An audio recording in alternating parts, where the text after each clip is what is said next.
Welcome to the BEASTwriter family, where social media engagement is encouraged. I am your host, Ryan Sakamoto, and today we are going to be discussing and breaking down the Julio Jones trade rumors, tight end Tim Tebow signing with the Jacksonville Jaguars. I'm laughing. I can't believe that happened. And everything in between as we cover all things NFL. Now, before we go ahead and get started, I just want to say mahalo to each and every one of you for subscribing to my channel.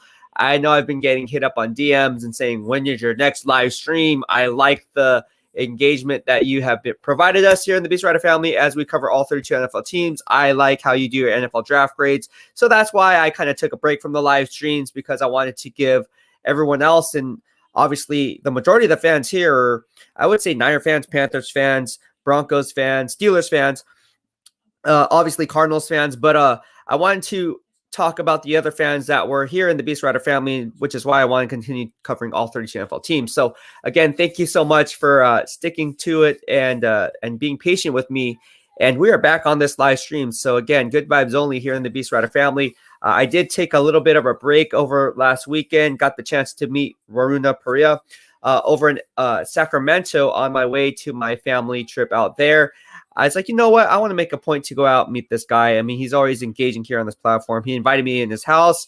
That was unexpected. Obviously, we had our masks on. We're both vaccinated and kept our social distance to a maximum. So everything was all good. But now it was really, really cool to for him to share his story. So if you have yet to see that video that I posted on YouTube, go ahead and do so. Also, I put it up on the community page as well. All right. So there's a lot of things to talk about. Lunar Mystic says, what's up, Beast? What's going on? How you doing? He says, I love Julio Jones to the Niners. He's one of my favorite players. He has a connection with Kyle Shanahan. I remember Kyle said he would get Julio if he could. Yeah, he did say that. He also said, but the Niners don't have any draft capital. Get him. His contract is too expensive, and Atlanta is not going to trade to a contender in the NFC, especially the Niners. We also don't have enough cap space. That is very true. The Niners don't have cap space. Unless he restructures his contract or gets cut after June 1st, I can't see us having Julio. Yeah, it's a dream scenario, guys. I hate to break it to you, but the Niner fans are not going to get Julio Jones unless some miracle happens. All right? And I'm going to break that down into details later on in this podcast, just getting it back to your questions. William Roberts says, what's up, Beast? What's going on, William? How you doing? He says, I hope Jalen Hurts is healthy and plays this season. Just like every year, I hope Jalen Hurts is healthy every year. I don't know what's going on with Jalen Hurts. But yeah, he can be the X factor. I agree with you. My man, Robert Watson, he says, that's my dog. All I know is that I always want to stay up to date things Beast in real time. What is going on, Robert Watson, the first BEASTwriter family giveaway winner? Rashi says, what's up, everyone? What's going on, Rashi? How you doing? Fortnite's Ultimate Report says, what's up, Beast and BEASTwriter family? I see you, and thank you, and mahalo for tuning in. All right, so let's go ahead and discuss the trade rumors as it pertains to, obviously, the San Francisco 49ers, along with the other 31 other NFL teams. Like, Julio Jones is a hot commodity. He's going to be an asset. We all know what he brings to the table. He's a first ballot Hall of Famer in my book. The guy plays at an all-pro level when healthy. He's relatively healthy for the majority of his career. Now, last year, he missed some time with a hamstring injury in week 2. He kind of bounced back, played in the next 9 games, but then also hit the injury bug again. So with that on pause, it kind of goes without saying that, you know, Julio Jones does come with red flags. Mainly, he's on the tail end of his career, coming out of the 2011 NFL draft, obviously the same draft class as Aldon Smith. So you kind of can gauge exactly how much tread on Julio Jones' tires there actually is. And again, when healthy, the guy is a beast. I mean, he's beast approved. I mean, the guy can run every single route. He stretches the field vertically. He has the height, weight, speed to win 50-50 balls at the catch point. It has a huge catch radius, catches everything his way. He doesn't take false steps, knows how to gain separation at the top of his route, even if it's a half-yard separation. He makes the passing windows easy for his quarterback. Just ask Matt Ryan. So you can kind of see where Julio Jones brings to the table. So the question remains to be seen. Okay, so Julio Jones is on the trading block. However, with that type of talent, you're going to command top dollar on the open market. And right now, his 2021 cap number is $23 million. Well, he has $7.75 million in dead money.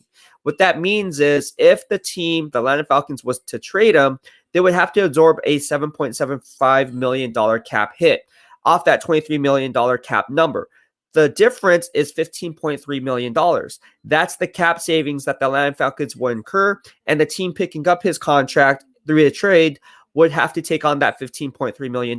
When you look at what's out there and realistically who can fit Julio Jones in their balance sheet when it comes to the accounting purposes of it, yes, he's an asset, but he's also a liability when it comes to the financials.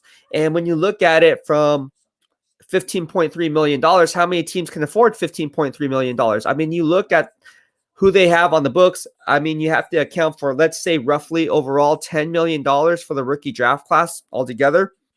So any team that's floating around 15 million won't be able to absorb that type of a cap hit.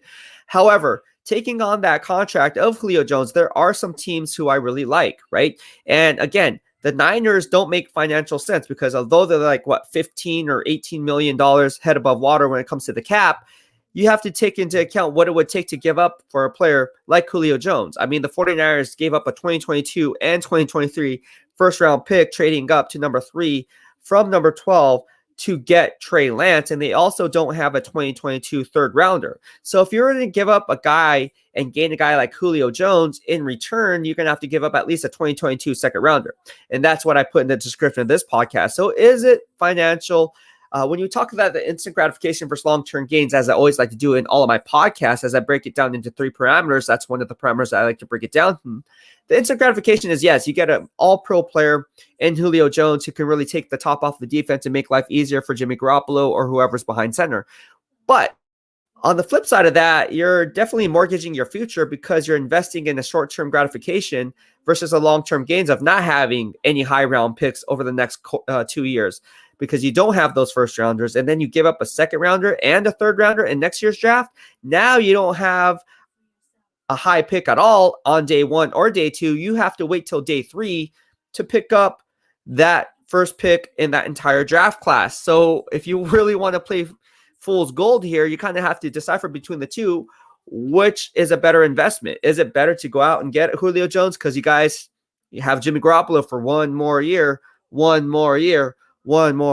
if this is a Super Bowl contending team and they're serious about making a play, yeah, then you go out and get a Julio Jones. But let's take it a step further, peeling back another layer of the onion to get to the core. I already talked about the financials, right? If you guys are just tuning in, I already talked about the financials, right? The 2021 cap number of 23 million, 7.75 million in dead money, which leaves a balance of 15.3 million on the books for the team that picks up his contract via trade.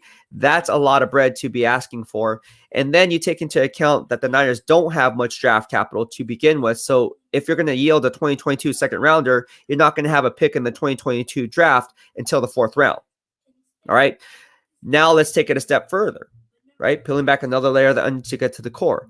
The personnel groupings, right? This is where fantasy football and this is where the dynamics of my analytics come into play. No team, let me repeat this, no team uses 21 personnel more than the San Francisco 49ers. That's a 2-back, 1 tight end set. Obviously, George Kittle, you have Kyle Juszczyk, and whoever the running back is. So majority of the time, more times than not, they use this formation more than any other team in the NFL. Aside from that, if you were to add Julio Jones into the equation, now you have a trio of wide receivers. However, now you're taking Kyle Juszczyk out of the picture because now you're basing your base offense in 11 personnel, which is 1 back, 1 tight end. Obviously, you have to take out the fullback because obviously the running back is going to be plugged in there. So then what does Kyle Juszczyk come into play? And you gave him that big money contract for him to ride the pine? Forget it. That doesn't make logical sense. So Kyle Juszczyk is basically the X factor, and whether or not it makes sense to bring back Julio Jones into the equation because of the fact you always have Brandon Ayuk, you already have Deebo Samuel, Jalen Hurd we just spoke about. We don't know what's going on with him, but he could possibly be back. But aside from that, if you were to add another wide receiver, you're basically taking reps away from Kyle Juszczyk. And it doesn't make financial sense because you just gave Kyle Juszczyk a big money contract from the fullback position, and I don't think that's worth it. So in fairness, let's talk about the realistic teams that were likely to make a trade for him, right? Well, realistically, people are saying, well, they wouldn't trade him within the NFC because as a division rival, it doesn't make sense. It's a conference rival, it doesn't make sense. But we've seen it with Orlando Brown Jr., right? He forced his way out of the Baltimore Ravens, and then he went off to the Kansas City Chiefs, and ultimately the Ravens landed that second first-round pick in return, all right? A similar scenario can possibly play out when it comes to the San Francisco 49ers or another NFC team for Julio Jones service who plays in the NFC. Now, is that likely? No, but it does happen. I just pointed out it's most recently it just happened. And if don't take it from my word for it, go back a year prior to that. What happened in the AFC North? Right? The Baltimore Ravens struck a deal with the Pittsburgh Steelers for Chris Wormley, defensive end Chris Wormley. So you see where this is going. In today's NFL, things are changing. And if it makes financial sense for both parties and it's a win-win for both parties, they're going to make that trade if it's the best interest of their football team. All right. Now let's take it a step further. Now let's look at the realistic teams that would likely make a play for Julio Jones. You look at the Colts, you look at the Chargers, the Jets, Browns, Patriots, and Broncos. Those 6 teams all can make a play for Julio Jones, and they play within the AFC, not the NFC. So that's another competitive advantage of why you wanted to ship out a guy like Julio Jones to another conference, obviously, where you don't have to play him in the NFC Championship game if he was to stay within the conference. But again, don't be surprised if that happens because we don't know what's going on with Aaron Rodgers. If he says, hey, I want freaking Julio Jones or I don't want to play this year, well, they might just have to get a Julio Jones and give up a second-round pick, teaming up with Devontae Adams, and that'll be a one dynamic 1-2 punch with Marquez Valdez-Scantling and so on. All right, whoever's the third wide receiver. But getting back to this podcast, again, the Colts have a need for a wide receiver. Obviously, they have Michael Pittman. We all know what he brings to the table. They also brought back T.Y. Hilton. But Julio Jones adds another dimension. And with GM Chris Ballard, top 5 GM Chris Ballard in my grading system, he is a stud. Don't be surprised if he makes a play for Julio Jones to help him get over the hump, right? They have Carson Wentz at quarterback, so they need to give him offensive weapons. Why not go after a guy like Julio Jones? They definitely have the financial cap space to go ahead and make a play. The Chargers, the Los Angeles Chargers, why not give Justin Herbert another added weapon, right? Because who do they have? They have Keenan Allen and they have Mike Williams for just one more year because he's playing on the last year of his contract on that 5th-year option. Well, there's no guarantee that Mike Williams is going to ball out of control. And if he does, is he going to return to the LA Chargers? I'm not so sure. You get Julio Jones, yeah, you'll be taking a financial hit, but you're getting an all-pro player in return. So it really makes financial sense, and you're really leveraging this trade by having an insurance policy in case Mike Williams bolts because Julio Jones would still be under contract. All right, so GM Tom Telesco can definitely make that play. Now you take on Jets GM Joe Douglas, right? What do? They got a guy by the name of Corey Davis from the Tennessee Titans, drafted number 5 overall, and I like that play with there. They also got Keelan Cole from the Jacksonville Jaguars. But with that being said, Jameson Crowder is also in the last year of his contract. So what did they do? They went up in the tail end of the 2nd round and got Elijah Moore. And that was an absolute steal. With that being said, he's a slot receiver. Jameson Crowder is not going to return after this year. That's why they got Elijah Moore. With that being said, they still need another wide receiver, right? Why not get a guy like Julio Jones to give Zach Wilson a proven wide receiver who can actually win between the 20s? Makes sense, and they have the financial cap strength to go ahead and make that play, which is very intriguing because odds are the Jets are probably going to pick inside the top 10 anyways. So if you're the Falcons GM Terry Fontenot and you're looking at second rounders, if that's the value, and you're saying, well, the Jets will probably pick in the top 10 anyways, I like that draft position because I can manipulate the draft how I see fit, or we can sit back, let the board talk, and then round 2 we can go ahead and make a play and pick the best player that we feel is on our board. All right, the Browns. Don't be surprised if the Browns make a play. Now, you guys can say they have Jarvis Landry. Cool story. But same thing with Jarvis Landry and Odell Beckham Jr., right? Odell Beckham Jr., he's always in trade rumors, right? Could they do a swap? No, I don't think so. They could, but there'd be a difference of $500,000 from going ahead and making this play. Because if you were to trade Odell Beckham Jr., the caps that the team would endure, the Cleveland Browns, would be $15.7 million. The new team that would pick up that contract would be the remaining balance on that. So if you take that, subtract by 15.3, that's a difference of $400,000. $400,000 would be the savings. So could they do a clean swap and possibly get a draft pick from Jordan? I don't know. But don't count out Odell Beckham Jr. possibly being a moving part when it's all said and done, once Julio Jones is shipped out.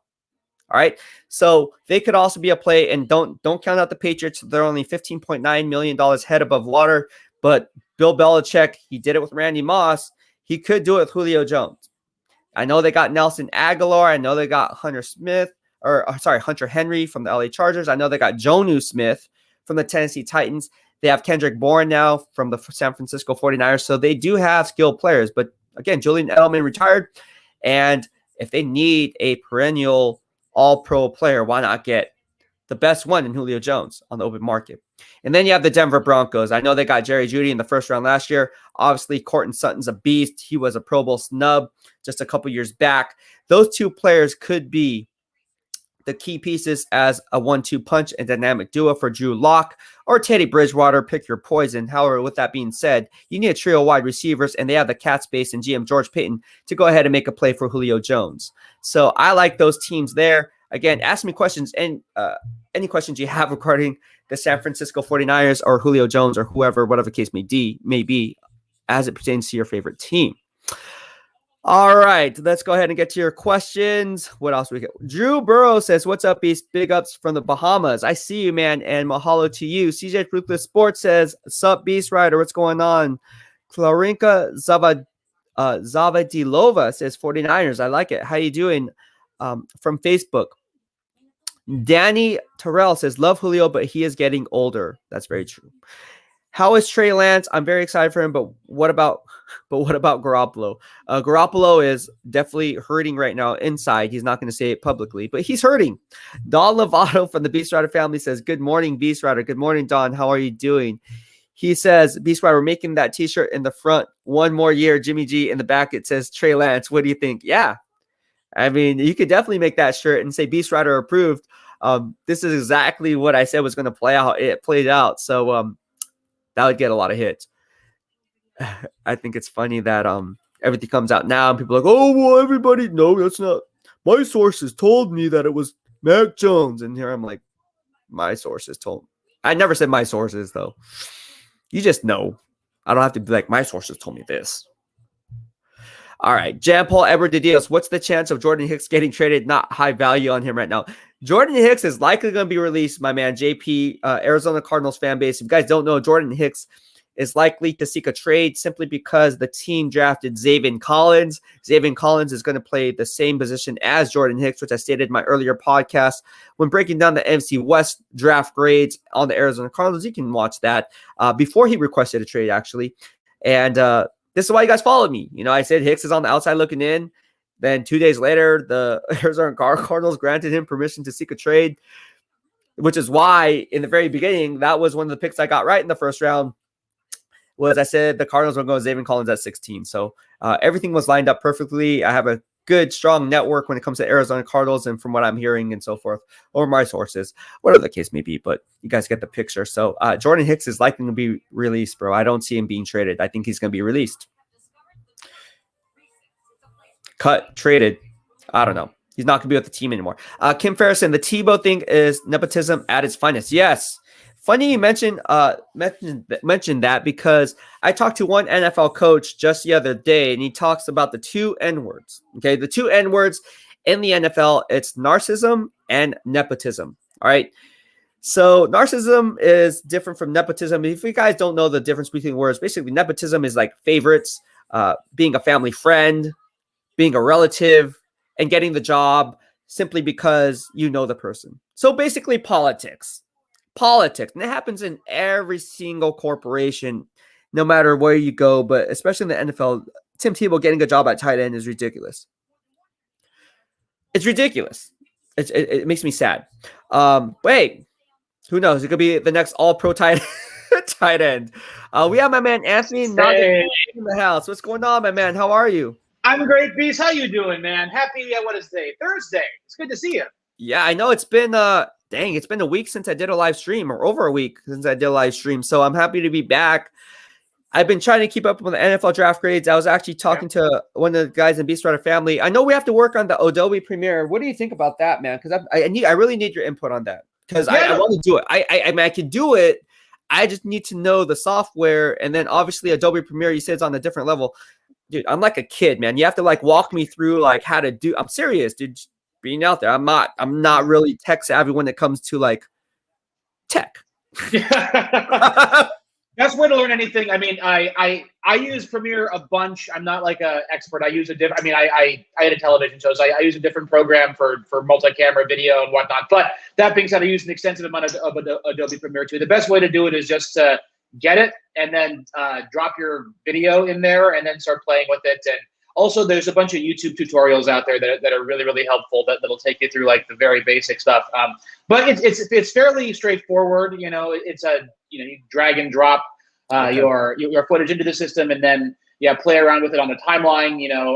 Mark in points and out points, remove footage you don't want, and then you lost inputs, outputs, downloads. Yeah, dude.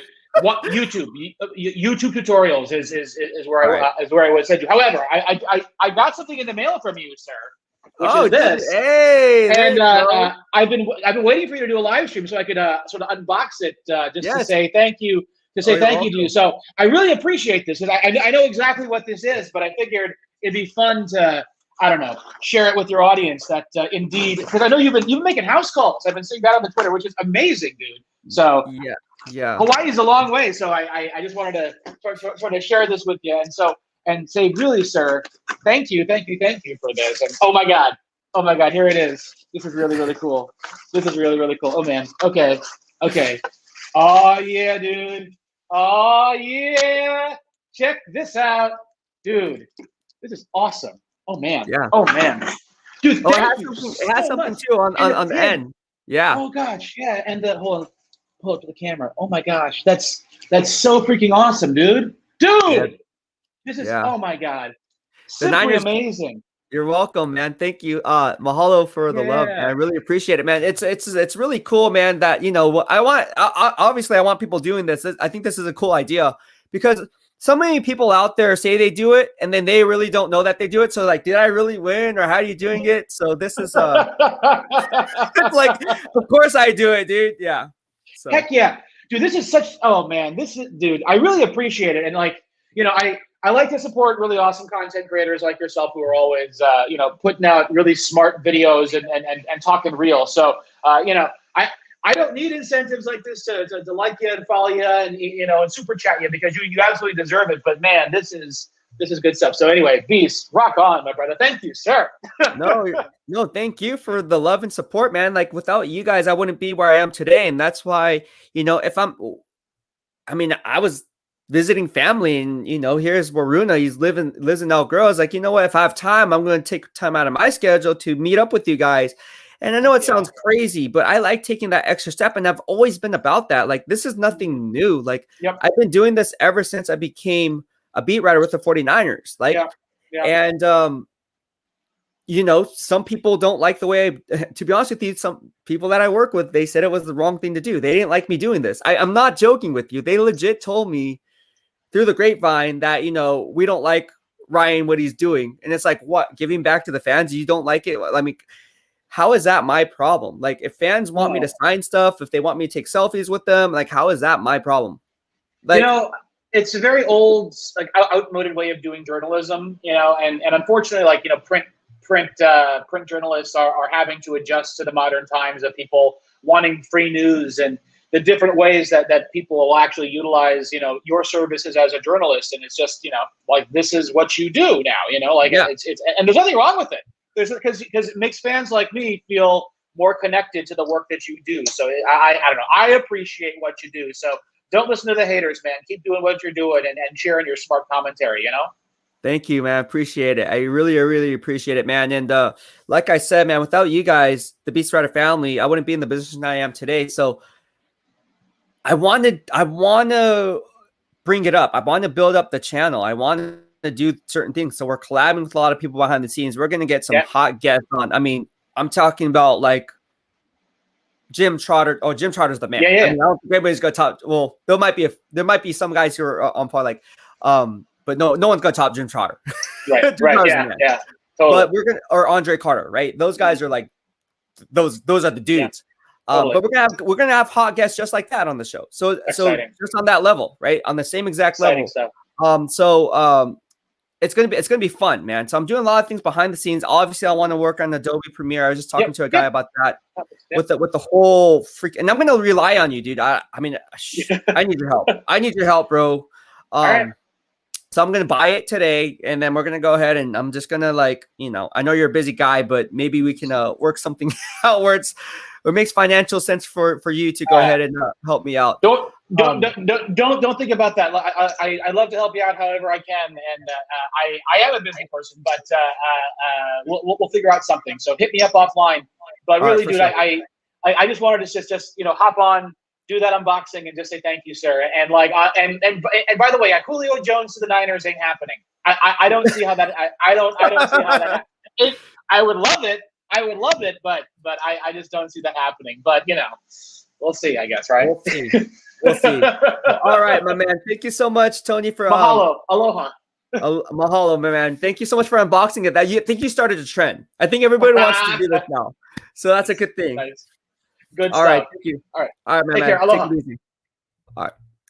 All right. We have my man Fortnite's Ultimate Report in the house. What's going on? How are you doing, Fortnite's Ultimate Report, John J? What's up, man? How you doing? Good. What's up with you? Nothing much. I'm sporting my Giants hat today. Talking about doing some batting practice a little bit later. But I got to do a show on my channel around 2. After that, I'm gonna do some little, batting practice because I played baseball. So I'm getting back to my routine. Going back to what I was doing, private coaching, etc. So I'm very excited for that to happen. And also, I want to take a quick 5 seconds to say, my behavior last time, what happened is what it is. And I want to apologize to you and the fans because it is true. If I'm going to be on here, I want to talk football and I'm going to talk football. And I wanted to give you my point of view about this Julio Jones. Okay. And shout out to Tony Nakatani. I don't know if he knows I exist, but it is true when it comes to Julio Jones. I don't think he's going to be a 49er no matter how much 49er fans and myself want it to happen. We traded a lot already to get our future quarterback in Trey Lance. We don't have the draft capital. The only way that's going to happen if we give something of the same value, which I'm not sure if we have anything of the same value. So that's my take about the Julio Jones. I wanted to put my 2 cents on Tim Tebow. Okay. He was doing really good progress as a baseball player in the minor leagues, and I don't know what happened in his brain to say, hey, I need to go back to the NFL and play with my old coach, Urban Meyer. Mm-hmm. So a lot of things don't make sense, and I still can't wrap my head around the Tim Tebow thing. Plus that guy is, I think, in his 30s now, and I don't know what he's going to do for the Jaguars. So that's just something I wanted to get off my chest because it doesn't make any sense to me. I don't know what else I can say about that. No, it's nepotism at its finest. Nepotism is when someone gets a job because of the relationship with whoever that person is in a position to go ahead and make that decision, right? And Tim Tebow got that job simply because of that. Now, he was good at one point in college. He was amazing. And the pros, he was, so, right? They had Tebow mania and, the Tebowing celebration or whatever, where he took it, But with that being said, tight end, I mean, there's so many different tight ends you could have gone after. You couldn't have gone after a D2 tight end. He probably would have been just as well, if not better, than Tim Tebow. I mean, exactly what are you getting in Tim Tebow? Like you said, he's in his 30s, right? He's been removed from football for how many years, right? What exactly does he bring to the table other than TV ratings, other than money, revenue? People are going to be buying the Tebow jerseys, the hype. Now, locker room presence, maybe as a locker room cultural dynamic, kind of a shift in culture. You can bring in a guy like Tim Tebow who will help out in that aspect. But signing Tim Tebow as a tight end and not even a quarterback is not even a head scratcher. It's just wrong. It's plain out wrong. And Tim Tebow, if you're watching this, prove me wrong. Okay? I'm not hating on you. I'm just stating the obvious. And if you don't think like my analysis is up to par with your production on the field as a tight end, then prove me wrong. Now, to put that in perspective, how I see Urban Meyer using him is probably more like an H-back, to be honest with you. I see him moving around the line of scrimmage, maybe as a goal line situational type of a player, down inside the red zone where you can probably do some halfback option pass or some crazy stuff like that. That will be intriguing. That will be fun to watch. But at the end of the day, it's like those trick plays can only go so long. And at the end of the day, it's like, what exactly are you getting with Tim Tebow? Like you said, like nothing really. You're just getting a player who we have to talk about now because it's Tim Tebow. I don't know. That's just my take. And now now Tim Tebow's like, I'm going to show you, BEASTwriter. Who are you? Who are you, BEASTwriter? Yeah. All right. So we have a question from Chinal Lee. Says, yo, Beast, how's it going? I see news saying Garoppolo gained some weight this offseason. And Don Lovato says, yeah, Jimmy G took too many trips to In-N-Out. Yeah, he looks out of shape. He looks out of shape. And I will put this in perspective, okay? Sorry, not Tim Tebow. This comment was from Tim Tebow. But Jimmy Garoppolo is basically stress. I think he's stress eating. I think he holds on to a lot of stress. And when you do that, you're going to hold on to a lot of water weight and you're going to be eating because of the fact, like, let's face it, if you were I keep saying Tim Tebow, damn it. If you were Jimmy Garoppolo, right? Because I think one of the same, Jimmy Garoppolo and Tim Tebow, as in, like, they're both like, why are we talking about him? Jimmy Garoppolo is only there for one more year. Tim Tebow may not even last training camp, right? Odds are you probably make 53-man roster because Urban Meyer's there. But with that being said, getting back to Jimmy Garoppolo, yeah, he's been out of shape. I think he's been doing a lot of stress eating because anytime you're rumored to be in trade rumors throughout the offseason during COVID, you can't really go out and party anymore, right? Not like you would do that anyways, but I'm just saying. So you're going to be doing a lot of stress eating anytime you're watching TV, or you're going to be doing a lot of hand-to-mouth action, right? And I think that's exactly what happened with Jimmy Garoppolo. Now, he can go on record if someone was to ask him this, and, I saw this BEASTwriter podcast, I'm going to ask Jimmy Garoppolo this question. Were you stress eating? Well, like, odds are he's going to be like, no, I haven't been stress eating. Well, what have you been doing to keep staying in shape? And he'll probably go out down the line and say the right thing to say, right? But, hey, trust me, this is what I do for a living. I can look at him right now, and he doesn't look – that's not happy weight. All right, that's not happy weight. That is a real problem, and he needs to get back in shape, right? You need to get back in shape, because if you're not getting back in shape, you're doing yourself a disservice. And let's face it, like I said, he probably had no idea he was going to be back in San Francisco with all the trade rumors swirling around, right? He had no idea he was coming back to San Francisco until that ship finally sailed and they picked up Trey Lance, and they're like, oh, yes, I'm going to be here for one more year because Trey Lance, he's good, but he's raw. They need a starting quarterback for one more year. They already said that they're going to keep me for one more year. I'm not getting shipped out to the Patriots because they already drafted Mac Jones. So if there was one team that was going to make a play for me, it was the New England Patriots. That's out of the question. Everyone got their quarterbacks. I'm staying in San Francisco now. Now it's a sigh of relief. That's why you see, him coming. He has to go in with the mindset knowing it's, how do you stay positive knowing that the front office does not want you there?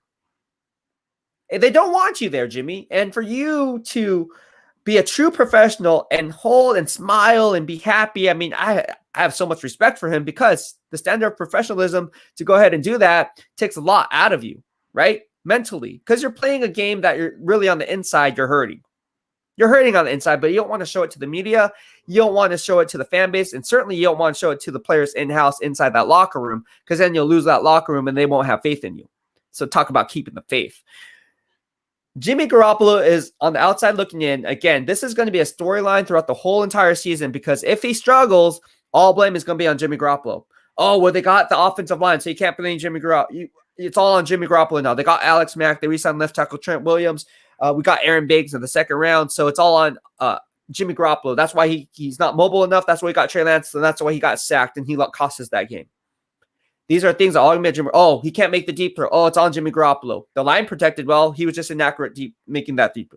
So everything is under a microscope when it comes to Jimmy Garoppolo, because at the end of the day, let's face it, no 49er fan wants Jimmy Garoppolo as their quarterback, because Trey Lance is already there, right? So that's what I have to say. I think Jimmy Garoppolo is out of shape, but ultimately I think it's more because he's been so stressed out with this whole turmoil during the offseason that he was probably stress eating, man. He was probably doing a little bit, and we all do that. I do that. I'm sure you do that. A lot of people stress eat, right? When we're stressed out and we're sitting at home by ourselves and we're watching and you're watching TV or trying to watch TV, and all you see on NFL Network and ESPN is yourself on TV saying you might be traded, and your agent doesn't really know what's going on, and then here there's food here. I'm just going to be eating and eating and eating. Now, I'm not saying this is what happened, but I can tell you this. I'm sure it had some kind of impact on him where he was doing a little bit of stress eating.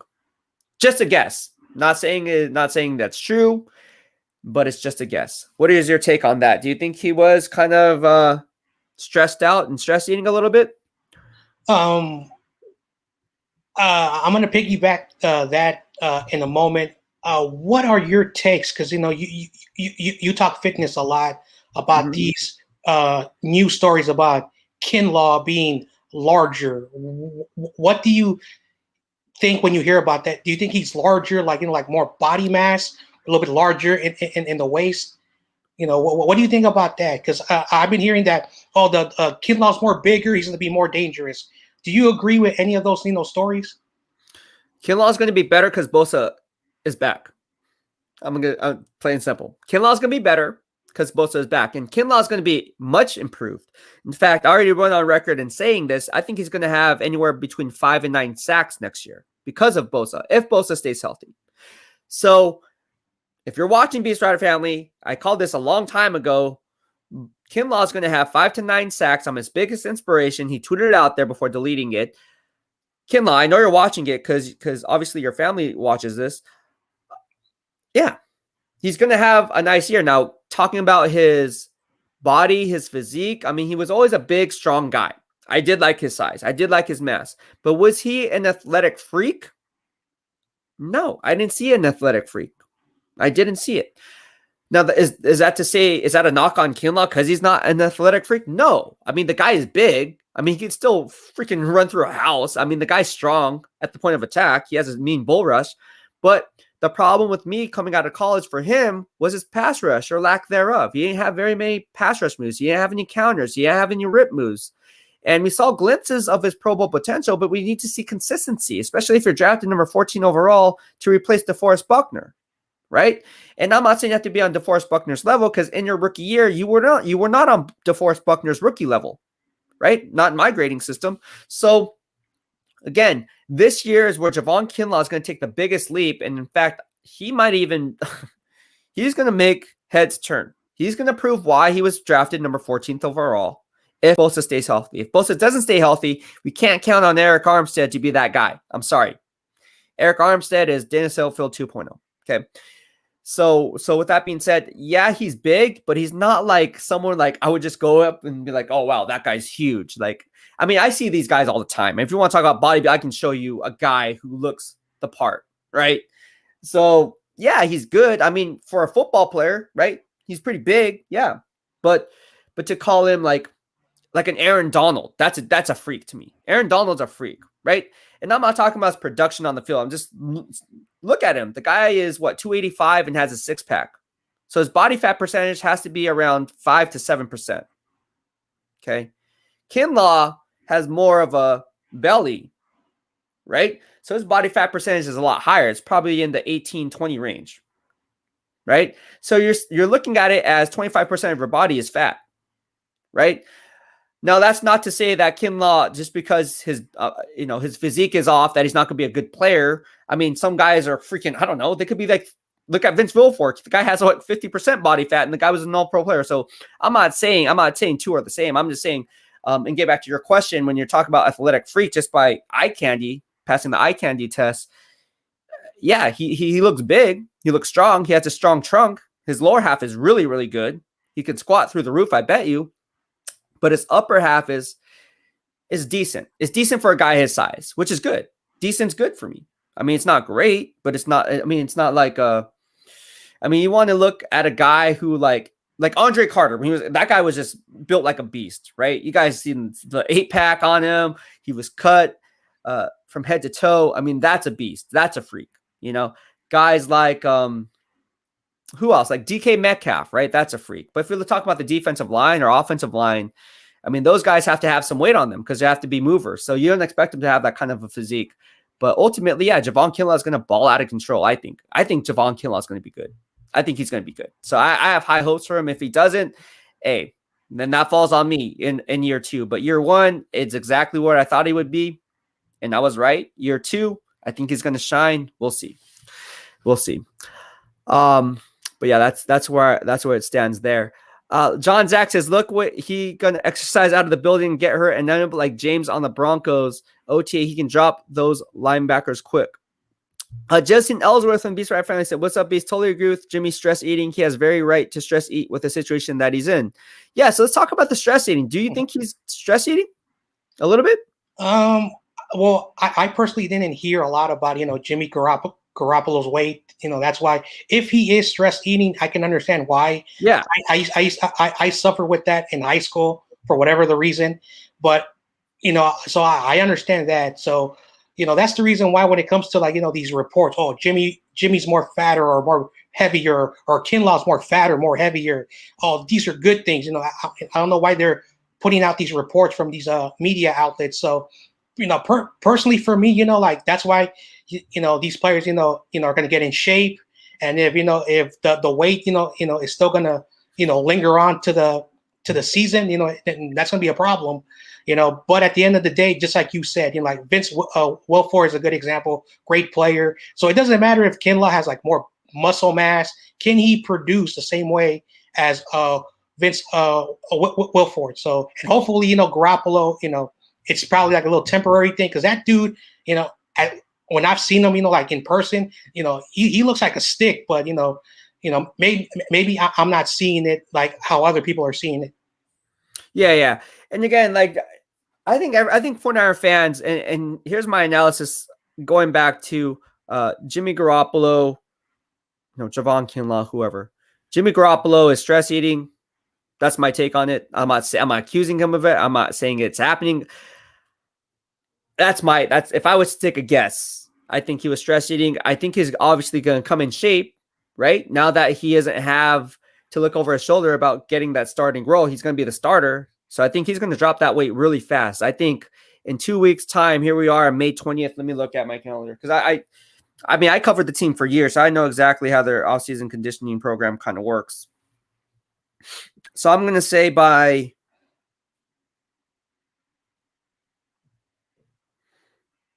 like June 3rd, June 4th, he should be in better shape. So yeah, so give it about 10 to 14 days, 10 to 17 days, somewhere in there. I would say more on June 3rd, June 4th.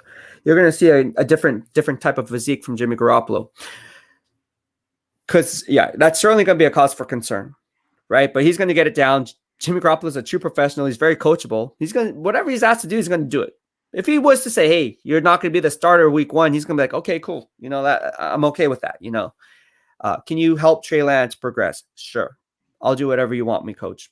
And that's how Jimmy Garoppolo is. He's just a true professional. So I don't blame him for anything. But yeah, it's one of those things. John Zach says, pounds. It's pounds, not linebackers. Got you. Jan Paul Edward de Dio says, I just saw Larry Legend on TV. Big Booty Larry is back. Who's Larry Legend? Who's Larry Legend? I think he's talking about Fitzgerald. Oh, there you go. Oh, they call him Big Booty Larry. He does have a big butt. So he's back. Well, you guys are lucky. So now you guys got Rondale Moore as your slot wide receiver. Now you have DeAndre Hopkins coming back, and you still have Larry Fitzgerald. Man, that's some deadly combination. And Andy Isabella. That's crazy. And Christian Kirk. All right. So what else what else is on your mind, man, before I let you go? I wanted to bring this up before I go. It's some fitness stuff. Of course, you're the fitness guy. I'm still, like a basic, thing. That's why just lean on me, bro. Just lean on me for information. Whatever you want, man. I'll spit it for. What's up?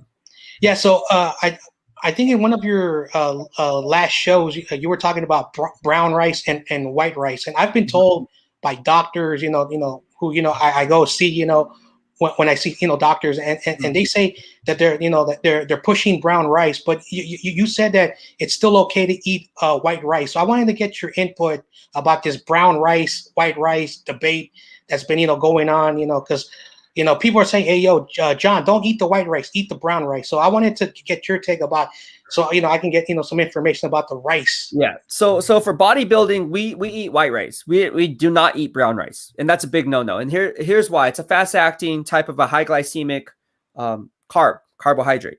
Okay.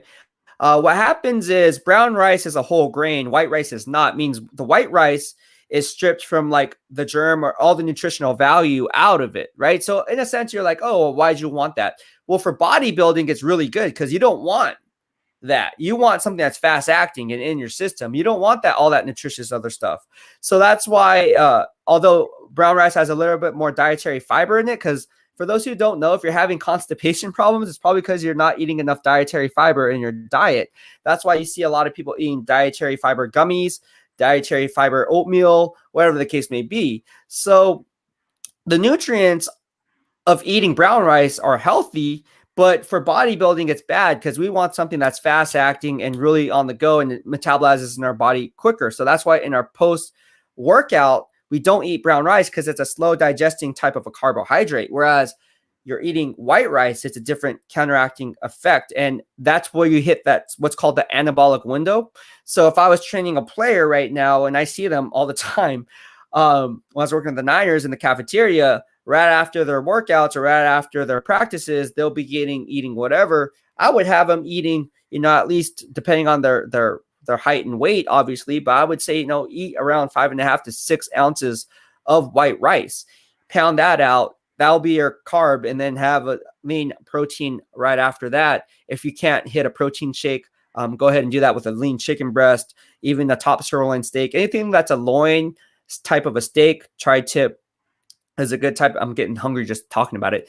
But yes, any type of lean steak, any type of lean chicken, lean protein, that's the way to go. You can even mix egg whites if you wanted to mix, have like a kind of like a loco moco without the gravy. You can do eggs and white rice, and then you can go about that, put some sriracha sauce on top. You'd be good to go. So a lot of these things kind of are that I talk about is based on your lifestyle, right? So for people who are active, who are athletes, who are bodybuilders like myself, we have to make sure that what we're putting in our bodies is time sensitive out, but then also our meals differ. So again, for post workout, you want something that's high on the glycemic index, which is why you want to have like even sugar post workout's good. That's why I eat a Rice Krispie treat with almond butter, and people look at me at the gym like I'm crazy. Well, there's a reason why I look the way I do, and then I get the dirty looks. So it's like, okay, well, you don't know my diet, so like, how can you judge? And you see them judging. It's like, whatever. I'm over it. I'm not going to explain to you the science behind it. And again, everybody's body operates differently. So to say one thing works better, or to say that white rice and brown rice is bad, no, brown rice is actually really healthy for you. But again, it just depends on your lifestyle, if that makes any sense at all. Yep. Yeah. All right. Well, thank you so much for hopping on, John Jay. I really appreciate the love, and mahalo, bro. Take care, and I'll talk to you soon. All right, man. You can take it easy too, man. All right, dude. Keep up the strong work. All right. We have Aruna Pereira in here. Hey. Hi, I remember you. You remember the t-shirt? Yeah, I like it. Who got you that t-shirt?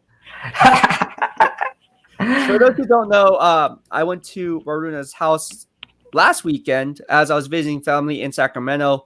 Stopped by and invited me in his home.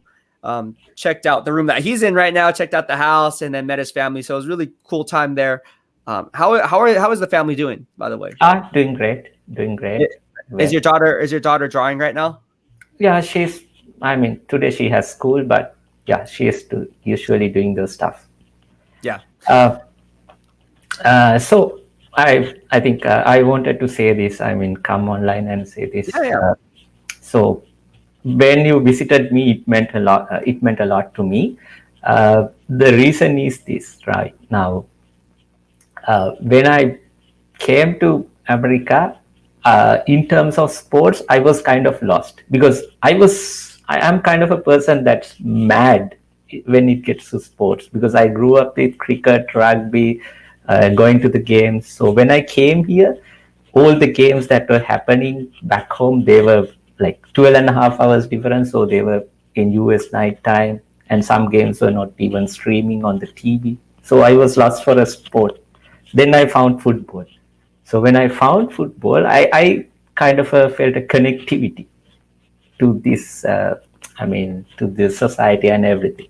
But at the same time, I think that day also we spoke, uh, even though when we speak about sports, some people do not want to include you to that fan base. People say racism stuff. I have experienced myself online, offline, both. Sometimes I would wear my 49er cap and I will 49er t-shirt. People would talk about the 49er game with someone else who is sitting next to them, not with me, right? So, so that's why now got to know you through Grant, and there is you, John. Then there are other people who are not like YouTubers, content creators, but people that even though we have not personally met, people I know. They say hi, hello, greetings, and everything. So that means a lot. Right. It feels like I'm a part of that family. That people accept me as not for my where I came from or not for my skin color, just as okay, here is another guy who loves football. So that's what your visit meant to me, because you spent your time coming to my house, talking football. So so I really appreciate that. The gift and your kindness, it really meant a lot to me, because when you do that, I feel like, okay, I'm part of this thing. I'm a part of 49er fan base. I'm a part of this big thing, football, that keeps us everyone together. Yeah, you are a part of it, man, and that's what the BEASTwriter family is all about. I mean, I always say, actions speak louder than words ever will. We all talk a big game, but if you actually put your words into action, that's when it really comes into play. And so many people just talk a big game, and I hate that. I've never been one to do that. I don't just say I'm going to do something and not do it. That's total like bush league stuff, right? You don't do that. Like if you say you're going to do something, do it, right? So that's what we try to provide here, and that's the type of engagement that I want to bring here in the BEASTwriter family. Like, hey, look, the BEASTwriter family logo, I could just put BW, BEASTwriter, and this made a logo off of that, but I wanted to include the F for family, right? So me included, no one in the BEASTwriter family is bigger than the BEASTwriter family. Not one person. It's all of us together, right? And that's why when we talk about all 32 different fan bases and all 32 different teams, it's all about good vibes only, and that's what I want to promote. And that's why I love talking football. Just like you like talking football. You were talking to me about the books that you read, and you were showing me some of the books, and you wanted to give me some of the books. I was like, I don't like reading, bro. I think I just don't like reading. But no, with that being said, there is something there where it's like, like I wanted to get to know you for, not just football, not just this. Like, this is cool too, because not too many people do this. Few and far between, but to take the extra step to actually, meet up, if I had time, I'm going to meet up with you. If I don't have time, that's a different story. But if I had time to meet up with you, I'm going to go ahead and do it. I was actually surprised that you invited me in your house. I was like, what? You're all what? Oh, I just really wanted to. Yeah. So thank you for inviting me into your home, man. That meant a lot for me. And you're welcome. So I think that's what makes it special, because most people sometimes they want to talk about sports, but they don't feel like they don't bother to make that personal connection. Yeah. So if you can do that, that means a lot to every person, especially during the time like this. During a time like pandemics, we need that connection, human connection. Right. So before I go off, so as I promised, I'm going to share a story from Steve Young. Okay. Right. Oh yeah, that book. Is it from the book that you read? Where's the book? Where's the book? Do you have it? Okay, let me show you. Yeah, let me show you the book. So Aruna Pereira has a book by Steve Young, and he read this book. Look how thick that book is. Show people how thick the book is. Turn it sideways. Yeah. Or the other way. Look how thick that book is. All right. Tell us a story. Okay. Now, Steve Young is a very bright person, right? He excels in everything that he does. I mean, he did really well in academics, sports, and he's a very successful businessman after his NFL career. So during his years at San Francisco, this is before he was the starting quarterback, he decided, okay, things are not going really well for me. I should go back and finish my studies. So he went back to BYU and started finishing up his law degree. Right. So this is probably after 89, after season 89 or 90 when he finished. So after the NFL season, he just went back to the BYU. So started studying. So during the season, he was staying in Bay Area in an apartment with one of his friends. Now one day, Eddie DiBartolo calls him. The owner calls him and asks him in a kind of a frustrated, angry voice, "Steve, what are you doing, man?" So Steve is like, "Oh, why?" So apparently, 49ers were trying to close the accounting books for the year, right? But there is a mismatch between their spending and revenue balances. The reason is Steve Young has not cashed any checks that 49ers given to him, right? Wow. So, right? Yeah, that's crazy. So that's crazy. Now here's the funny part. So Eddie asking Steve, "Can you please go to the bank and cash your checks?" Steve says, "Okay," and he calls his friend. I mean, it's not me. They didn't have any mobile phones or anything. So he calls his friend and asks him, "Can you please FedEx me the letters that I got from 49ers? They should be in my apartment. So please mail them to me." So his friend, I can't remember the name. He was another player who played for 49ers. So he take all these letters, send him probably overnight through FedEx. And so next day he goes to the bank and deposit all these checks. So can you guess what is the amount of these checks worth that he deposited?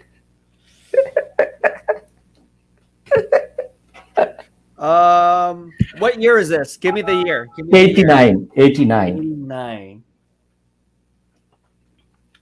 Even the salary cap was like 25 million those days. Okay, so look at you. Okay, I like your analytical. Okay, that's an engineer in you. I'm gonna say he was the backup quarterback. 250,000. 250,000. 250,000. $4 million. Oh, jeez. Wow. Are you serious? Yes, I'm serious. I'm serious. Dang, so he didn't cash any of that $4 million. He just let it sit. That's crazy. That's Steve, yeah. Yeah. Because Steve Young does not drink. Yeah, I know. Yeah. So he doesn't have anything to spend money on. That's crazy. That's a good story. And we all I didn't know that. Actually, I do remember hearing something about that, but it wasn't that. I didn't know it was $4 million. I thought it was like a game check or two. I didn't know it was going to be like that. The entire season, the money for entire season. Yeah. Well, that's interesting. That's interesting, man. Before I let you go, is there anything else that you wanted to bring up? That was an interesting story. I like that. I learned something new. Okay, not really. So I just took a small break today from work. Have to again hop back to. Well, this is work. BEASTwriter family work. Yes. All right. Well, thank you so much, Runa, for hopping on the stream. And if you like that shirt, you could be a winner of the BEASTwriter family giveaway. If you haven't saw that video yet, it's up on the YouTube. Show it again a little bit more. Oh yeah, there you go. Look at that. How does it feel? It's dry fit. Yeah. See, it fits perfectly. See, there you go. Yes. There you go. All right, Runa. Well, thank you so much, and mahalo. And take care, my man. Thank you very much. Take it easy. All right. So we are back on the BEASTwriter family. If you guys want to tune in on the live call-in, just go ahead and click the link below. Actually, you can't click the link below. You have to open it up on a new web browser. But go ahead and do that, and you will find me here in the BEASTwriter family, and we will get going for Thursday's live stream. All right. What else we got going here? We got a lot of stuff. We were talking about Fitz. We were talking about Julio Jones, talking about Tim Tebow, how that's a bad thing. What else we got going on, guys? I already talked about the draft grades that I gave the Niners. If you have yet to see that, go ahead, and all you got to do is basically, if you're wondering, Beast, you didn't put up the draft grades for the Niners. I did do it. I did do the draft grades for the Niners. So just type in BEASTwriter, obviously. That's the key word in the search engine. BEASTwriter 49ers, I don't know, draft grade. Actually, just put in Trey Lance. That will work. Yeah, so anything you guys want to know, just type in YouTube search BEASTwriter 49ers Trey Lance. That will pop up, and you will have everything you need to know on what I had to say. Alex Faulkner says, where does Julio go? Alex, for just tuning in, my man Alex, 49er fan base. I love my man Alex. Where have you been? So it's not the Niners, bro. I don't think he's going to go to the Niners. Again, Julio Jones has a $23 million cap number. He has $7.75 million in dead money with a remaining balance of $15.3 million in cap savings. So ultimately, there's only a handful of teams who can actually make a play for him. And realistically, I think those teams are the Colts, Chargers, Jets, Browns, Patriots, and Broncos all playing in the AFC. All right, we have my man, Keith Murphy in the house. Keith, look at you, man. Sergeant up, bro. What's going on with you? Oh, yeah. Not much, man. How you doing? Where are you? I'm at work. I'm on a break. Oh, I was like, man, let me hit up the BEASTwriter. Hey, that's what's up. Yeah, thank you for serving our country as always, bro. What's on your mind? What do you think's gonna happen with Fred Warner? When are we gonna extend him, man?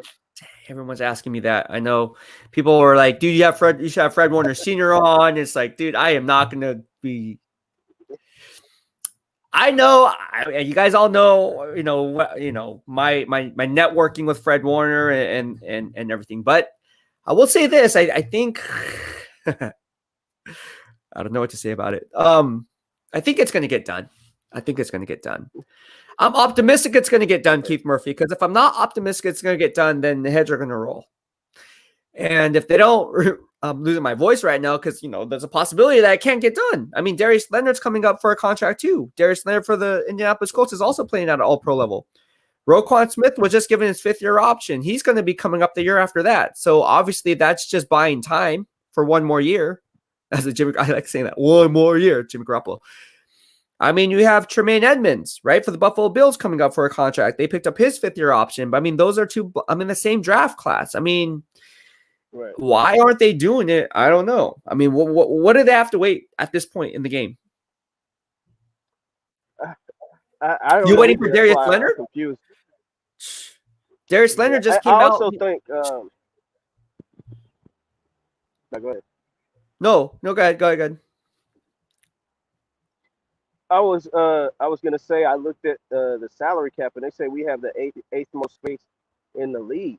So I was like, well, why aren't we getting the deal done? And here's the thing: if they're waiting for Jason Ellsworth just pointed it out. I'm just gonna put it out there because he actually put it out there. But I just talked about Darius Leonard, right? So could Fred Warner be taking a waiting game to see what Darius Leonard gets on the open market and then double down on that after? Here's my thinking with that.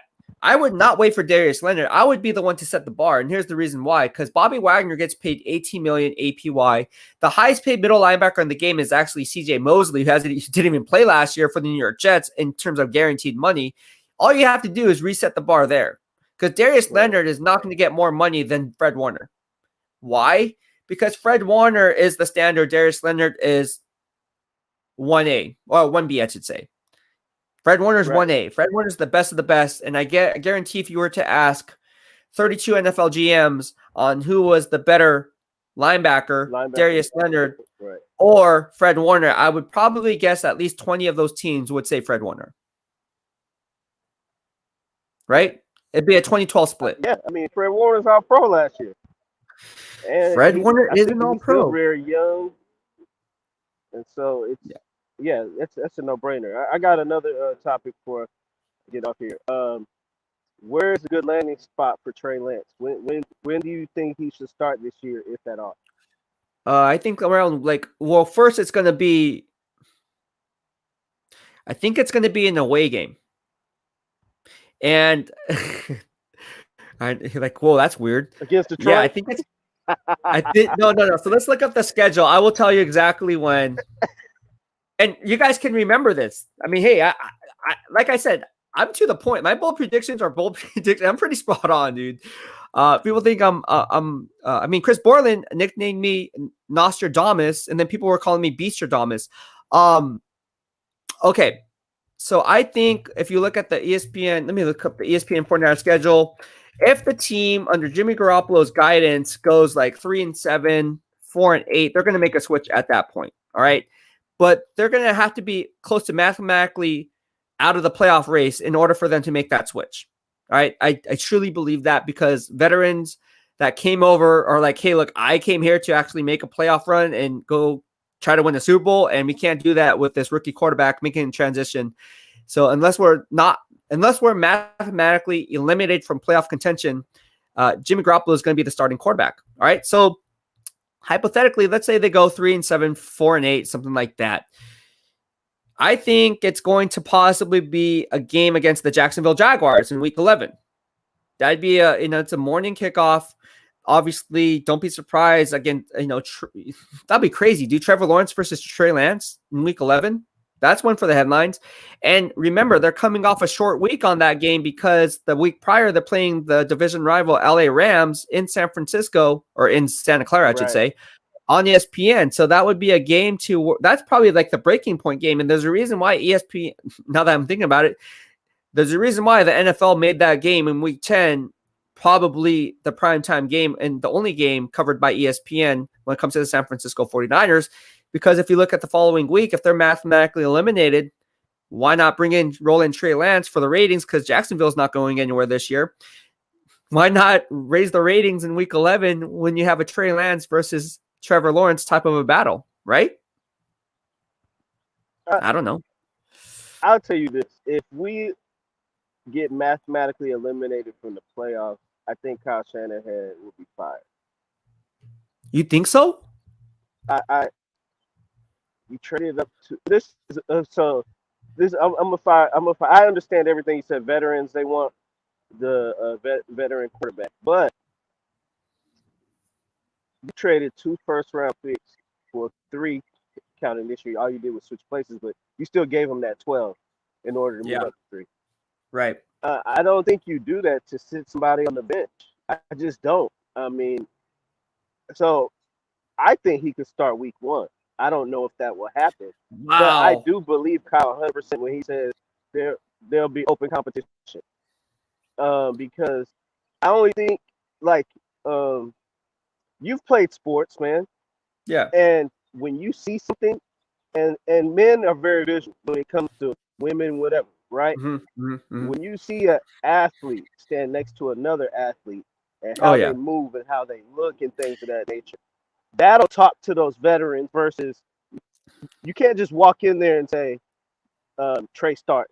But when you see him and they see how he plays, and if he plays well in preseason and you start seeing him every day, and I don't think Jimmy G gets the same. They keep comparing him to Mahomes. He's not as good as Alex Smith was at that time. Alex Smith was a Pro Bowler. And so Jimmy has times. What's something that gets you benched besides injuries as a quarterback? Throwing picks and turning the ball over. Right. Something that Jimmy G does. That's why Shanahan took the ball out of his hands against Minnesota in the second half of the playoff run and only let him throw the ball 8 times against Green Bay. So this is not the same situation of Alex Smith to Patrick Mahomes because Jimmy G, he's a serviceable to good quarterback, where Alex Smith is kind of very good. That's why he got $71 million from the Redskins. Yeah. And so I think there is a chance that Trey Lance can beat him. I think this is my thinking. I think GM John Lynch and Kyle Shanahan need a scapegoat, which is why Jimmy Garoppolo is going to be ultimately given every opportunity to be the starter. I don't think they want the heat. Okay. And so they need a scapegoat. Jimmy Garoppolo is the scapegoat. I hate to say it, but it's the truth. He's the scapegoat.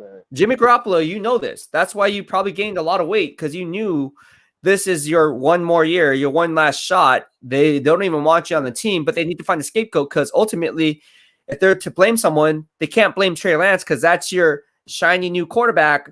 He's young. You have Right. all the excuses in the book. But with Jimmy Garoppolo, there is no room for error. And if half of the fan base is already on the fence about Jimmy Garoppolo anyways, this will just turn it into 75, 80% people not liking Jimmy Garoppolo if the team goes 3-7, 4-8. They're not going to look at Kyle Shanahan as a problem. They're going to look at Jimmy Garoppolo as the problem. Yeah. And then Jimmy Garoppolo. If there that many games under 5, I say if there are that many games under 5, I don't see them waiting that long. That means we play 10 games or 4 games under 500. It's in the depend, but if he plays well, there's no way we have that record. Yeah. Well, that's what I'm saying. But again, if they go, if the record's flipped and they freaking go, what, 6-3, 7-3, 8-4, Jimmy Garoppolo is going to ride out the season as a starter, and that's fine because the Niners are winning. Winning solves everything. But if they're losing, hey, if they're losing, heads are going to roll. But then, and Shanahan does not want that backlash. He does not want to be the man responsible for the team losing. It's Jimmy Garoppolo's fault that the team's losing. Well, let's say in the last 10 years, I think was it 30 quarterbacks have been taken in the first round. Only one didn't start a game during his rookie season. And guess who that was? Who? Jordan Love. Oh, there you go. So there you go. I guess Trey could be the second, but I'm going to err on the side that he's going to play because not Week only 1. where he was drafted, but what he gave up to get that drafted. They gave up a lot. Lions is a good landing spot. They gave up a lot. I just don't. And look, let's see this. Like if you go buy a new car, BEASTwriter, do you want to wait 2 weeks to drive it, or are you ready to drive your shiny new toy? I think patience is a virtue. I think you want to be patient because at the end of the day, like you got to protect this young quarterback. He's only 20 years old. He can't even drink yet. Or no, he's 21 now, right? Then he just hit his birthday. He's 21 now. Yeah, so he can drink. Birthday, yes. Okay. He can. So hopefully he celebrated with a drink, if not non-alcoholic drink. No, but in all seriousness, the kid's young, right? My point is the kid's very young. So to throw him into the lion's den right away, if I was the GM, I kind of hold back and be like, you know what? He's such, we have to be fragile with this guy. Even though we traded so much to get him, we don't have to be in a rush situation because we already have a quarterback who we know we can win with. And they'll buy us time. So I'm looking at it as a GM and a coach's perspective. Right. But to your point, you're looking at it from a fan's perspective in a sense like, yeah, we gave up all this draft capital. So who cares? I don't care if he's fragile. We gave up all that draft capital. That means that they must think highly enough of him that we can take him to the Super Bowl this year. Otherwise, why invest in all that draft capital? Right? Well, that's exactly right. And also this, like, I don't know how much this will go into their decision. He did not play football last year. So now you want him to go 2 years without playing football? I don't really like that either. Yeah, but it's all about the muscle memory, and it's a double-edged sword. You can look at it as he took a year off, so there was less tread on his tires, or you can take it as, well, and he had 1 year to prepare for the NFL game, or you can look at it as, like you said, well, the muscle memory is probably not there because he didn't play he took a year off. So it goes both ways. Right. I mean, there are some teams that actually knocked players for not playing during COVID year. Like they literally dropped them on their boards. I know for a fact they did. Right. It's interesting how a player can be knocked off the board just for not playing. I mean, what if you were really good? Okay, happens all the time in training camp. I've seen it. Happened with my man Andrew Tiller, who is a good friend of mine. He didn't get playing time. He was on the practice squad. It wasn't until I pointed it out on NBC Sports, NBC Radio, or no, sorry, not NBC, CBS Sports Radio, that Andrew Tiller should be given the starting nod. And then not only was he elevated to the active roster, but then elevated to the starting rotation. He went from the practice squad not only to the active roster, but to the starting role against the New York Giants. And I said, you know what? This guy should have been playing all along. Obviously, everyone was like, why? And it was up to me to point it out. I mean, the players don't play for specific reasons. And again, what I'm trying to say is Andrew Tiller was good all along. He just needed to be given the opportunity, and he wasn't playing. So even though Trey Lance is good all along and he was just sitting out for the year, it doesn't make him any less significant that he took a year off. Does that make sense?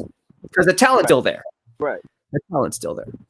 Right. And that's what's going to pay the bills anyway. And I'm not saying, to your point, to throw him out there if he looks terrible and not ready. But let's say he gets in training camp and knocks the blocks off. Like, he's playing out of his mind. What do you do then?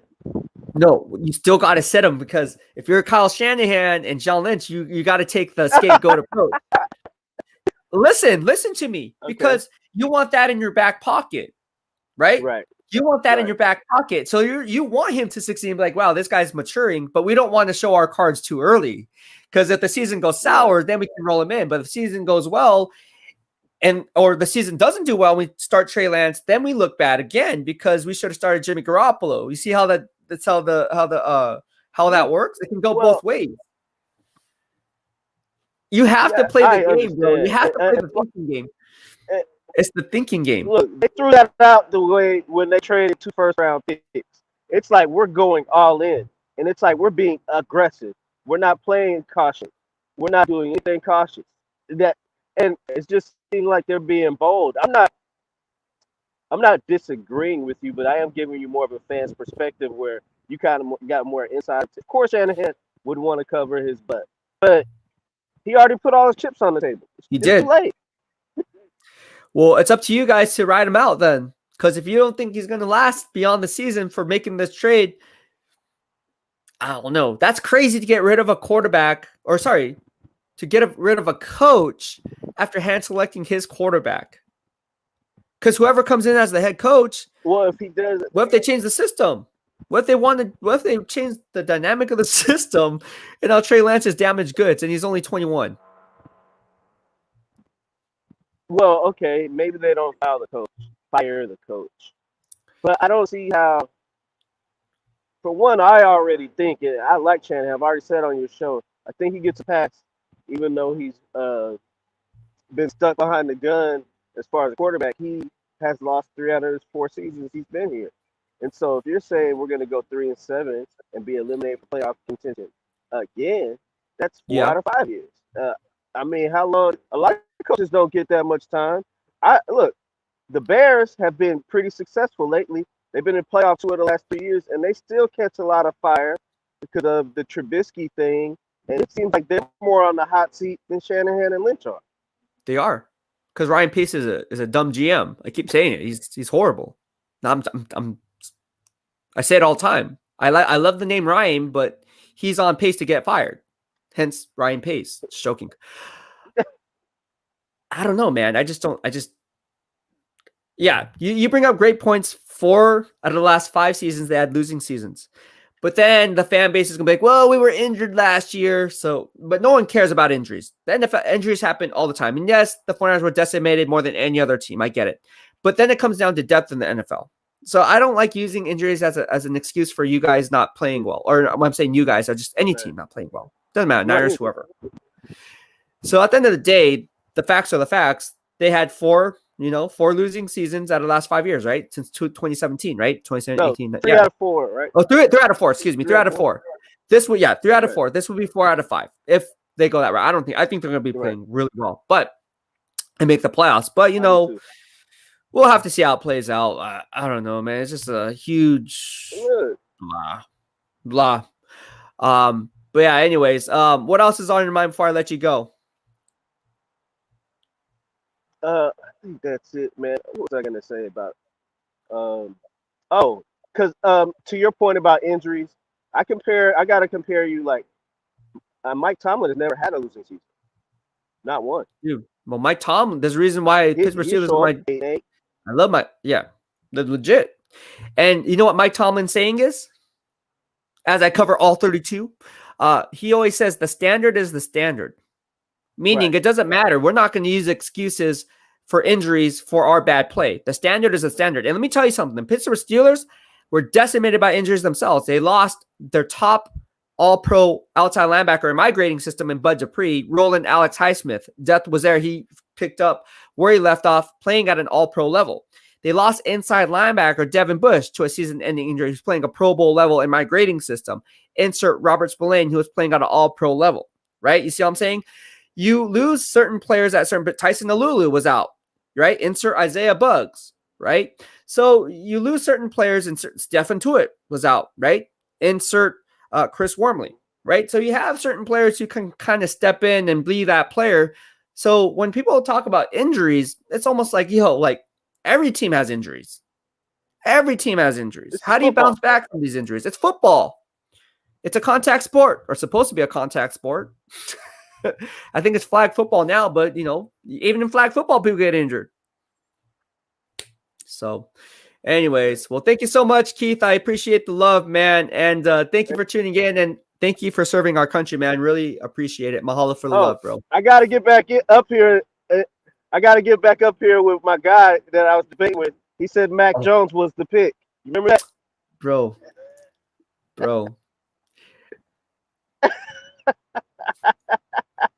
But you know what's funny though but you know what's funny? Or he just went out. What's funny about this is he's talking about Michael Miller, and he hasn't been in our stream since. I just stay quiet when he says stuff like that. I think it's hilarious. All right, my man John Zach, how are you? Great, brother. What's up, BEASTwriter family? What's going on, my man? How are you? What's how up, are you bro? doing today on this Thursday? Everything's going good. well right I'm now. good. Everything's going well right now. A lot of stuff to discuss. Obviously, I haven't been on a live stream in quite some time. So what's on your mind, bro? What do you want to discuss today? I didn't want to talk about the Niners, but y'all were talking about them. So Okay. I'm just going to say a little tidbit about the Niners, and then I'll talk about what I want to talk about. Okay, what's up? Lynch is going to be on the hot seat. I don't think Kyle really wanted Lance. I think they convinced him, and that's going to buy him more time. So Wait, Lance, wait. Say it again. Who's on the hot seat? I think Lynch is. Yeah, I agree with you. Because I think Lynch wanted Lance, and so he put his name on it, and Kyle just went with it. I still think Kyle kind of wanted Mac Jones. You do? You think so? Yeah, I think so. After just seeing his body and going back and watching the interview after they said, oh, well, we had our pick on Sunday. If you look at that interview on Monday, Lynch was so happy, and Kyle was just kind of like in a Kyle mood, kind of mad, And I think it's because they knew he wasn't getting his guy. So he was kind of pounding a little bit in that interview. Just my take. I think he wanted Mac Jones, but he was going to catch too much heat. And I think too many people in the organization wanted Lance, so he had to just roll with it. Well, I know for a fact the team was really high on Mac Jones to begin with, which is why Mac Jones was even entertained in the conversation, because they were sitting there at 12, and ultimately Mac Jones went, number 15 to the New England Patriots. So he's in a good spot. If they were staying at 12. Mac Jones went to a good fit, though. It's not like he went to a team. Mac Jones going to be good. Mac Jones is going to be good for the Patriots, dude. In that system, I believe so. Here's the funny thing. What if Mac Jones outplays Trey Lance?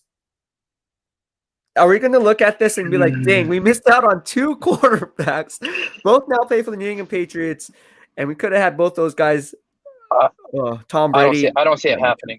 I think Mac Jones, he'll be a system quarterback. He'll be a better Alex Smith.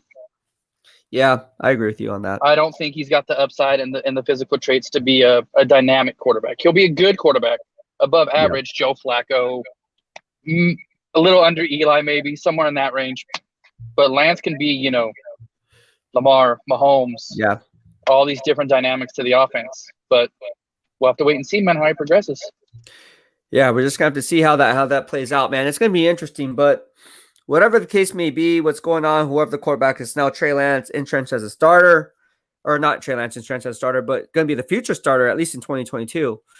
I'm excited for the season one way or the other. This is going to be one of those seasons where, again, John Lynch is going to be on the hot seat. I don't know why people don't think that. Adam Peters was promoted to vice president or assistant GM.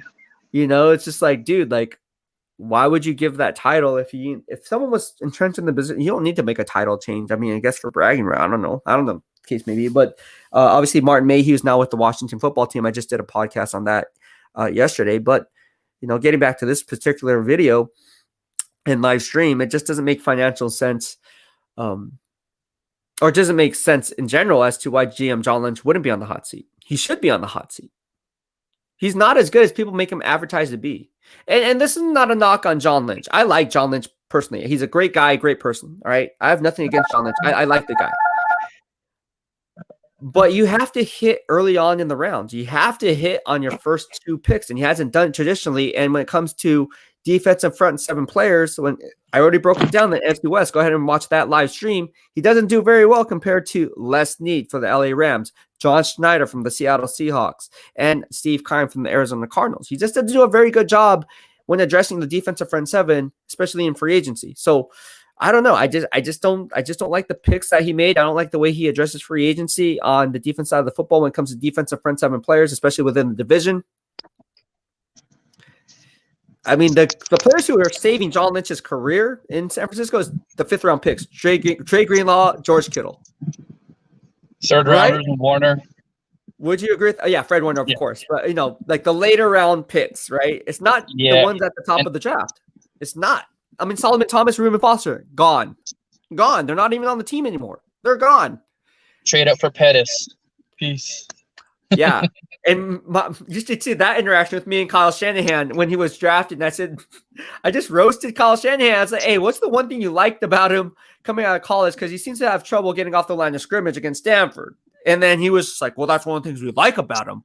And I was like, okay, bro, like, cool story. That's why you're getting on the defensive about it. I was like, this guy's not going to last for long. He didn't. I love asking those questions. What was he known for in college? Returning kicks and punts? All right, we're not going to really put him back there. And then when he gets his head taken off, all right, you're out. It makes no sense. But we're going to give Trent Shaler 500 chances to be garbage. It makes no sense. Have fun in Cincy, Trent. Sorry. Yeah. And now I believe Dante Pettis is with the New York Giants, right? Yeah. Dude, they have New York Giants. I'm going to be doing my draft grades on them later on at 2 p.m. I'm doing a premiere video on that, so stay tuned for that. They're coming up in that division. I mean, they're not going to contend with the Cowboys and Washington yet, but give them a couple years, man. No, Giants are going to be solid, bro. They're going to be solid. Barkley back. They got Andrew Thomas. They got Azeez Ojulari. Dude, let me tell you something. The Giants set themselves perfectly for the foreseeable future. I'm just going to put a sneak peek on exactly what's going on in the NFC East when it comes to New York Giants. They traded down from 11 to 20 with Ryan Pace, who was again, I don't think he's the brightest GM. Gave up the farm for Justin Fields, 2 first-round picks, and then also gave up, I believe, a 4th-round pick. So that's a 2022 first-round pick and a 2022 4th-round pick in next year's draft class. Then in the 2nd round, they traded down from 42 to 50, still picked up Azeez Ojulari, and picked up a 2022 3rd-round pick. So now the New York Giants next year have 2 first-round picks, 2 3rd-round picks, and 2 4th-round picks. And that's just all assets. I mean, they might not even use those picks, but they can use their 2nd and their 3rd to go up into the end of the 1st, or a couple 4ths to jump back in the 3rd to get somebody. So it doesn't necessarily mean it's going to be a big pick, but it's definitely like filling position holes. Dude, they're going to do well. They're going to do well. Giants in 2 years' time, like you said, they're going to be right there in the fighting with the Dallas Cowboys. I know people are sleeping on the Dallas Cowboys. Dallas Cowboys got a lot better too. Dallas finally got defense. They're finally going to strip that defense a little bit. Yeah, I'm not sure if you saw my draft grades on that yesterday, but man, the Dallas Cowboys. I just wrapped up the NFC East. I'm going to wrap up the NFC East today, but I already talked about the Eagles, Cowboys, and obviously Washington football team will be later. And then obviously I talked. Who's the other team in the NFC East? Jeez Louise, I'm missing one. Eagles. Eagles. So I talked about the Eagles. That's my first one. Yeah, man, it's going to be crazy, man. What's going to happen in the NFC East? They're going to be good in a couple years. The NFC West still one of the toughest divisions, man. I think the NFC West is going to be stud. NFC East going to be the NFC West pretty soon. I don't know. Maybe. You think so? Maybe. Be competitive for sure. Yeah, that's true. That's true. That's true. It's gonna be fun to watch. But yeah, what else is on your mind, man? Before I let you go, man, I didn't come here to talk football. And we're talking football. So I want to talk about working out, man. Okay, what's going on? This isn't really like a question about working out. Like I got it all set up, but this is kind of more for the people who are following along, trying to get into working out and diet. So growing up, one thing my dad always pushed on me is called PMA, and it's called positive mental attitude. So you take in when you're eating, what you take in is what you put in your body to try to make it bigger, to try to lose weight. The same thing with your mindset, man. If you get that positive mindset going and you just stay overly positive with self-talk, you guys can do anything. I mean, there's been times I've been in the gym and I just been getting my butt kicked, and I just kind of put something positive in my head, and I just get that hard workout. So that positive mental attitude, bro, it can take you a long way in the gym, in life, in football, and working out. anything in life. If you just keep that positive mentality, you can push through anything. So that's all I'm saying, man. Absolutely. I always call it the beast mentality. Like, that's something that I learned from, obviously, Kobe Bryant and the Mamba mentality. I kind of took that from him and piggybacked on that. And it came up with the phrase beast mentality. It's like, go all out, man. And people ask me, how do I do it week in, week out, day in, day out? Going on, covering the NFL is my 9 to 5, then competing, being on prep. Legit, I'd be watching practice and I'd be having like food in my hand, like as I'm watching practice. It's like I have to get my meals in, and they knew about it. The Niners knew about this. I had my water. So basically looked like a player. Like, people were mistaking me for a player. I'm like, nah, and I have to explain the whole 9 yards. And like, oh, that's cool. Very serious. And it's all about the mindset, man. Like, if you're not in it to win it, then don't be in it, right? But you got to have the mindset to be in it. And again, we're going to have good days. We're going to have highs. We're going to have lows. Like yesterday, bro, I was at the gym and it kicked my butt. Like you said, it kicked my butt. Something internally said, you know what? I don't care if it's kicking your butt. That's not an excuse for you to stop. And so I just finished it up, and it was hard. I wanted to go home and just chill, relax, eat some Mexican food, and watch TV and go to sleep. That's all I wanted to do, really, honestly. And that's what I did after my workout. But probably at one of your best workouts, right? It was probably one of the worst workouts. Really? It was a lot of times when I drag my butt to the gym and I don't want to go, like, those are my best workouts. I don't know what it is. Once I get there, I'm good. But that sometimes I drag to get there. I'm like, man, I don't want to go. Because I didn't eat much. I only had like half of a cookie before working out. So, my diet's really on point with eating half a cookie before working out, and didn't eat again until 7 o'clock. So, coffee and a cookie, half a cookie. Yeah, that's my gains for yesterday. It was really, really weird. Yeah. You deserve that Mexican food, man. You need to bulk up at the end of the day, man. It was good. It was good. But yeah, no, you hit on the nail, man. You have to have the mindset and everything you do, go all out, and then have the beast mentality to just do whatever it takes, man. So yeah, I mean, growing up, I was only 112 pounds, 5'11", and I played sports, man. And I wasn't great. I was average, but my mindset and how I approached the game will put me to par with guys who were just supreme athletes. Right. And once you get that mindset right, man, you can accomplish anything. So I just want to breathe some positivity back to the BEASTwriter family, and it's all love, man. There you go, man. Well, thank you so much, and mahalo for the love and tuning in. My man, John Zach from the BEASTwriter family. Take care, my man, and we'll talk to you soon. All right, later. Peace out, guys. All right, so I think that's going to wrap up our live stream. Talking about working out, I have to get my workout in, so I'm going to be wrapping up this live stream. I'll be hopping on at 2 p.m., wrapping up the NFC East grades, continuing on with the New York Giants. Now, if you guys want to know how I felt about the New York Giants, I just gave you kind of a sneak peek as to my draft grade for them. You guys are going to be ultimately surprised because I don't give very many A grades, so I just kind of broke it down. They get an A grade. I'm going to tell you as to why, so stay tuned for that podcast, and make sure you turn on the bell notification so you get notified when I go live, or in this case, when I post up content. Thank you so much for tuning in, everybody. I hope you guys had a lot of fun on this Thursday. Take care. That's all for now. BEASTwriter out.